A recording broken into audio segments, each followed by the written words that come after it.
Hi there and welcome back to the Explaining History YouTube channel.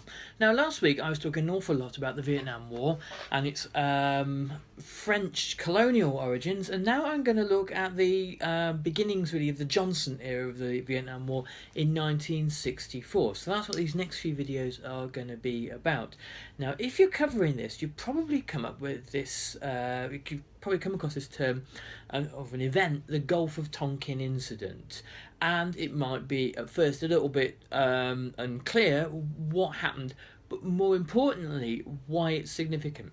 So, at the end of July 1964, a US ship, a reconnaissance ship that was fitted with all sorts of sophisticated listening equipment, the USS Maddox, crossed from international waters to the very edges and perhaps over the boundary into North Vietnamese territorial waters. The Gulf of Tonkin is a stretch of water from North Vietnam to southern China.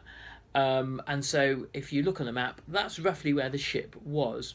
The ship was supposedly fired on firstly by two North Vietnamese patrol boats. It then retreats back into international waters, and then there is, again, supposedly, a second incident. The second incident is much more tenuous than the first one. In the first incident, the Maddox definitely received some sort of attack, though nobody was harmed. In the second incident, it's unclear whether there was any attack at all. The crew were unsure. I'm no naval historian and I'm no sort of naval warfare expert, but I imagine that at sea at night, particularly in stormy conditions, there's a lot of confusion.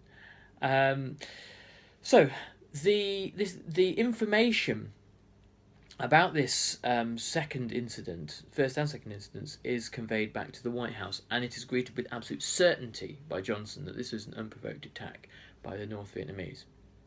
The Pentagon had sent instructions to the ship as to where it should be, so the Pentagon was acting in a manner designed to provoke the North Vietnamese. Whether Johnson had asked the US military to do this is unclear. We don't know. What is clear is what Johnson does next. Now, we know that Lyndon Johnson has been given information that an attack has happened on a US ship, but the details are very unclear. A more cautious leader might say, well, we'll wait until the full picture emerges. Johnson says, no, this is an attack on the United States, and he appeals to Congress for executive powers that will enable him to launch a full-scale bombing campaign of North Vietnam. Why does he do this? Well, for a number of reasons. The first reason is politics. Lyndon Johnson didn't want to be associated with the idea of being weak on communism. Ever since the end of the Second World War, the Democrat Party, of which Lyndon Johnson was the president, the Democrat president, had been accused by the Republicans of being soft on communism, and every Democrat president had this accusation and it undermined them. Johnson didn't want to be accused of this. Also, Johnson felt it was time to end the drift in policy regarding Vietnam. John F. Kennedy had been a pivotal president in that he had considered de-escalating in Vietnam and withdrawing, but obviously was assassinated before he could make those kinds of choices in full. Johnson